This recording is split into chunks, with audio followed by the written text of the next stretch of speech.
Chciałbym dzisiaj podzielić się z Wami swoim badaniem, które prowadzę od wielu lat na temat wizerunku Polski i Polaków w zagranicznych produkcjach filmowych. Mowa tutaj o filmach fabularnych oraz serialach. Krótko mówiąc, bardzo interesuje mnie to, co i jak o nas mówi. Troszeczkę w myśl takiej idei, że nieważne co o nas mówią i jak nas przedstawiają, po prostu dobrze jest o tym wiedzieć. A mówią o nas wbrew pozorom dość często i dość różnie. Bez wątpienia można powiedzieć, że Polacy w kinie są przedstawiani stereotypowo. Pamiętajmy jednak, że żaden stereotyp nie jest w pełni prawdziwy, ponieważ powstał na bazie ziarnka piasku, a opisuje światu całą piaskownicę. Temat jest bardzo długi i szeroki, w związku z czym przedstawię Wam tak naprawdę tylko wierzchołek góry lodowej. Gdy spojrzymy na film jako nie tylko takie źródło rozrywki, ale na medium edukacyjne, informacyjne, którym bez wątpienia jest, uświadomimy sobie, jak ważna jest rozmowa, jak ważne jest zwracanie uwagi na to, jak prezentują nas na ekranie, gdyż może mieć to wielki wpływ również na postrzeganie Polaków poza filmem. No, na przykład jak pojedziemy na wakacje do obcego kraju i się zorientujemy, że całe otoczenie ma o nas wyrobione zdanie, ponieważ obejrzało filmy, w których Polacy zostali tak czy owak przedstawieni. No nie wolno zapominać właśnie o tym, że to dzięki kinu wiemy, że Włosi są gangsterami, mafiozami, Szwedki są blond pięknościami, Niemcy lubią piwo, a Meksykanie za wszelką cenę próbują przedostać się do Stanów Zjednoczonych. No i tu właśnie pojawia się też to pytanie, jacy w tej mozaice jesteśmy my, jacy są Polacy. No, jakby nie ma na to jednej odpowiedzi. Pamiętajmy też, że kino ma bardzo wielką moc. No, gdy pomyślimy o tym, że pół świata i pewnie kilku Greków również myśli, że taniec zaprezentowany w filmie Grek Zorba jest starym tańcem ludowym, a nie najprostszym krokiem wymyślonym na potrzeby filmu, no wtedy możemy zdać sobie sprawę właśnie z tej mocy. Więc jeżeli w kinie przedstawi się dziesiątki polskich postaci, na przykład nadużywających alkoholu, no to jest duża szansa, że widzowie tych filmów po prostu będą uważać wszystkich Polaków za alkoholików. Jestem pewien, że wiele z Państwa ma takie przeświadczenie, że w kinie o Polakach mówi się raczej źle, a wszystko co polskie jest jakieś takie negatywne, jakieś takie gorsze. No i nie bez powodu, bo w dużej mierze te przypisywane nam negatywne cechy powtarzają się, ale chciałbym tu jednak zaakcentować, że tak jak przy każdej regule pojawiają się wyjątki i tak z jednej strony możemy poznać ekranowego Polaka, który ciężko, uczciwie pracuje na utrzymanie swojej rodziny, a z drugiej strony możemy w kontrze zobaczyć innego ekranowego Polaka, który jest właśnie obibokiem, który tylko kombinuje, jak tu zarobić, a się przy tym, jak to się mówi, nie narobić. Możemy mieć też piękną Polkę, za którą wszyscy się oglądają, o pięknych kształtach, pięknych włosach, a z drugiej możemy poznać Polkę jako staruszkę, taką z chustą na głowie, w fartuszku, z wybrakowanym uzębieniem. Także bardzo takie skrajne i przeciwstawne są te wizerunki. I tutaj też zatrzymam się na chwilkę przy słowie versus, które jest w tytule mojego wystąpienia. Otóż to versus to nie tylko mówi o tym, że to kino jakoś przeciwstawiło się wobec Polsce i Polakom, tylko ma też inne znaczenia. versus jest też określeniem właśnie tej przeciwstawności w przypisywanych Polakom cechach oraz to, jak zagraniczni filmowcy w ogóle radzą sobie z polskością, którą chcą przedstawić na ekranie we własnym filmie. A wiadomo, nie jest to proste, choćby ze względu na naszą kulturę, nasz język. No generalnie podejmowanie polskich spraw przez kogoś, kto Polski i Polaków nie zna, jest polem do popełnienia wielu błędów, które oczywiście są niezauważalne dla widzów spoza Polski. No ale często dla nas jest to źródło śmiechu. Polskie dialogi są naprawdę dużym wyzwaniem dla niepolskojęzycznych twórców, niepolskojęzycznych aktorów. Wiadomo, jednym wychodzi to lepiej, innym gorzej. Warto tutaj też przytoczyć, że poza językiem charakterystycznym takim elementem, który uzbraja się ekranowego Polaka, jest nazwisko, zazwyczaj takie trudne do wypowiedzenia. Ogólnie polskie nazwiska w kinie stały się takim gagiem samym w sobie. Właśnie w wielu scenach osoby spoza Polski łamią sobie język, próbując wypowiedzieć polskie nazwisko. Często w ogóle te nazwiska są tak skonstruowane, że nie znamy osób o takich nazwiskach, po prostu ma być trudne, ale często jest zaznaczone, że to właśnie polskie nazwisko. Nazwisko Dąbrowski też, choć nie jest najczęściej nadawanym nazwiskiem ekranowym Polakom, to warto tutaj zaznaczyć, że ono jeszcze bardziej stało się takim żartem w sobie, szczególnie w kinie amerykańskim lat 40., gdzie nazwisko Dąbrowski często było pisane przez U, Dumbrowski, co jakby wplatało to nazwisko ważne dla Polaków, tak? Jeszcze warto to zaznaczyć, że Dąbrowski to dla nas ważne nazwisko. Wplatano w nie słowo dump, czyli głupi. I ta cecha, no niestety troszeczkę do nas się przykleiła i nie chce się odkleić od tamtego czasu. Być może jest to nawet zalążek popularnych w późniejszych dekadach żartów o Polakach, tak zwanych Polish jokes, gdzie głównym właśnie motywem jest głupota Polaków. To są żarty proste, raczej coś w rodzaju ile Polaków potrzeba do wkręcenia żarówki. I tu swoją drogą też zastanawia mnie fakt, dlaczego ze słowników świata poznikały różne takie pejoratywne określenia na różne nacje, rasy, to znaczy na czarnoskórych, na Azjatów,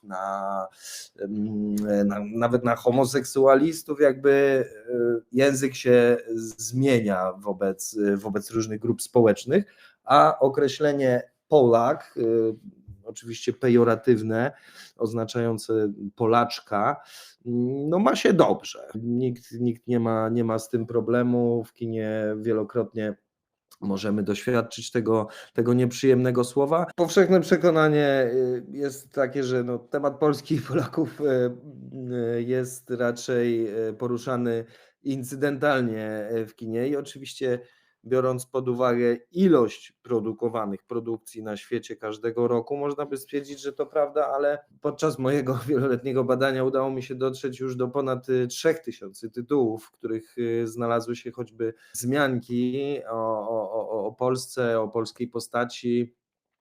I liczba ta rośnie, także moja zabawa będzie trwała dalej. Ale jeszcze o tej incydentalności.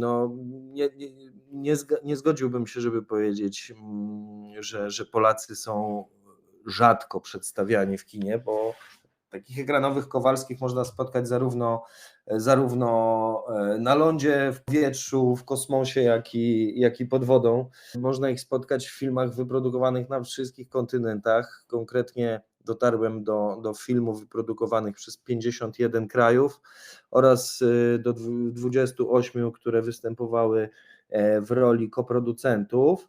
No i te filmy jeszcze możemy napotkać w różnych okresach historycznych podczas oczywiście istnienia kinematografii. Właściwie Od czasu kina dźwiękowego nie było rocznika, w którym nie powstałby film, czy nawet kilka filmów skupionych w jakimś stopniu na Polsce i Polakach, więc no, o incydentalności tego zjawiska w mojej ocenie mowy nie ma.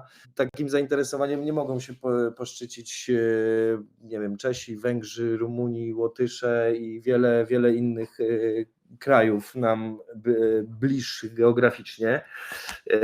Jesteśmy tak w ogóle najsłynniejszymi ekranowymi Słowianami, to znaczy Polakiem nawet nazywało się we wczesnym kinie po prostu przybysza ze wschodniej Europy, niezależnie czy właśnie był to Czech, czy bohater innej narodowości. Muszę przyznać, że całe to zagadnienie tego, jak nas przedstawiają, jest w Polsce traktowane tak dość nierównomiernie, no bo z jednej strony, kiedy powiedzmy w filmie Marvela pojawi się polski paszport i będzie widać orzełka na tym paszporcie, to właściwie wszystkie jakieś portale filmowe, ciekawostkowe i tak dalej pękają w szwach od informacji o tej jednej niewiele powiedzmy znaczącej scenie, a z drugiej strony temat jest w mojej ocenie bardzo słabo przebadany naukowo, to znaczy tych wszystkich książek i publikacji na konkretnie ten temat jest niezwykle mało. Stan wiedzy na ten temat jest naprawdę lichy.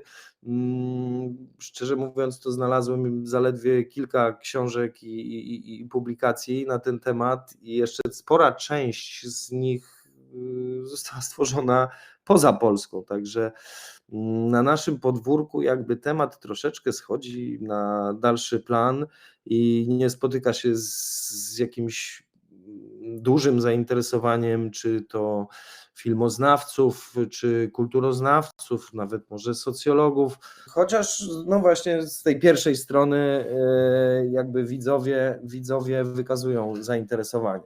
No być może ja też właśnie dlatego się tym zajmuję. Teraz przejdźmy do statystyk, które udało mi się wyciągnąć z mojej bazy. Pierwsza statystyka, którą chciałbym zaprezentować, jest to proporcja filmów fabularnych do seriali. Jak widać, niemal 75% pozycji, do których udało mi się dotrzeć, to filmy fabularne.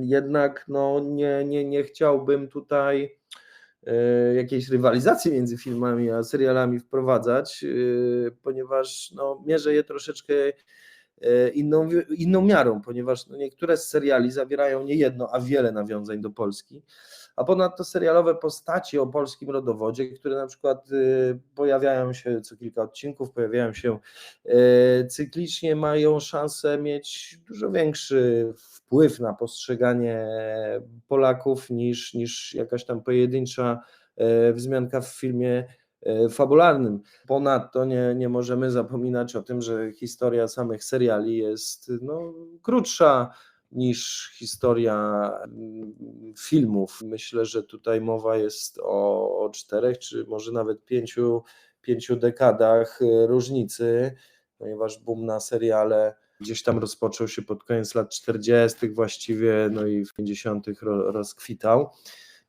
No, także ilościowo szanse większe miały filmy fabularne. W kolejnym wykresie mamy proporcje pięciu kinematografii, które najbardziej są, można powiedzieć, zainteresowane Polską i Polakami. W tym zestawieniu widzimy tylko filmy fabularne. Oczywiście prowadzą Stany Zjednoczone, co pewnie nie jest jakąś niespodzianką, ale tutaj też chciałbym zauważyć, że gdyby sumować wszystkie tytuły europejskie do jednego wora, że tak powiem, no to te Stany Zjednoczone miałyby poważnego konkurenta, jeśli chodzi o ilość i jakość tych filmów i seriali z polskim akcentem w tle. Kolejny wykres przedstawia też ilościowo kolejne kinematografie. Oczywiście dużo już są to mniejsze liczby niż te z poprzedniego slajdu. No tam wiadomo, Ameryka, Anglia i Niemcy, Francja i Wielka Brytania prowadziły prym. No tutaj, tak jak mówię, te liczby są dużo mniejsze, ale też nie można przychodzić obok nich obojętnie, no bo one też mają swoje jakby tendencje, jeśli chodzi o przedstawianie naszego kraju.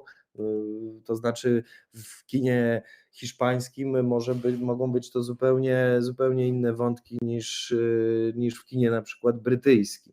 Kolejny wykres przedstawia top 5 kinematografii zainteresowanych Polską i Polakami, ale jeśli chodzi o świat seriali, których no jest dużo, tak jak wcześniej mówiłem, dużo mniej niż filmów fabularnych, ale co jest bardzo łatwe do zauważenia, to, że przewaga produkcji amerykańskich już jest naprawdę olbrzymia, to znaczy nawet gdyby zsumować wszystkie inne seriale z całego świata poza Stanami, no to i tak Ameryka by przodowała w tym rankingu. Ilość jednak seriali cały czas rośnie, więc być może te proporcje między filmami a serialami, czy między Stanami Zjednoczonymi a resztą świata będą się zmieniać. Zresztą tutaj już muszę przyznać, że wszystkie te wykresy, które pokazuję, są nieaktualne, ponieważ robiłem je tydzień temu. Czy może trochę więcej, ale od tego czasu już w mojej kolekcji pojawiły się kolejne pozycje, które właśnie sprawiają tą nieaktualność. Kolejny wykres jeszcze przedstawię z takimi kinematografiami mniej rozwiniętymi, wręcz można byłoby je uznać za egzotyczne, no bo w sumie Polska z tymi krajami jakby ma dużo mniejsze relacje, jakieś zażyłości historyczne. No ale tym bardziej polski akcent w takiej produkcji jest dla mnie fajną niespodzianką. No, dużo mniejszym po prostu zainteresowaniem polskie sprawy cieszą się na kontynencie Ameryki Południowej, Australii czy Azji. No ale to właśnie wynika z mniej rozwiniętego przemysłu filmowego, no i tych mniejszych zażyłości międzynarodowych. Jeszcze wspomnę, że największy wpływ na to zainteresowanie ma historia Polski, burzliwa zresztą, jak wiemy, i kierunki migracji Polaków na przestrzeni ostatnich właściwie stuleci. Nasz naród jest narodem bardzo migrującym i to w różnych kierunkach i z różnych powodów, dlatego też no, filmowcy korzystają z tego, dzięki czemu mamy tyle przykładów. Aby jakby zrozumieć, skąd takie zainteresowanie w ogóle tą Polską i Polakami, dlaczego to zainteresowanie jest większe wobec Polski niż, nie wiem, Czechów i tak dalej. Żeby to zrozumieć, musimy się cofnąć w czasie właściwie aż do początku XVIII wieku, kiedy nie było jeszcze filmów, nie było jeszcze żadnego kina, nawet żadnych prekursorów ani nic takiego. No ale w tym czasie właśnie Polska z wielkiego mocarstwa zaczęła przekształcać się no, w łatwy cel sąsiadów.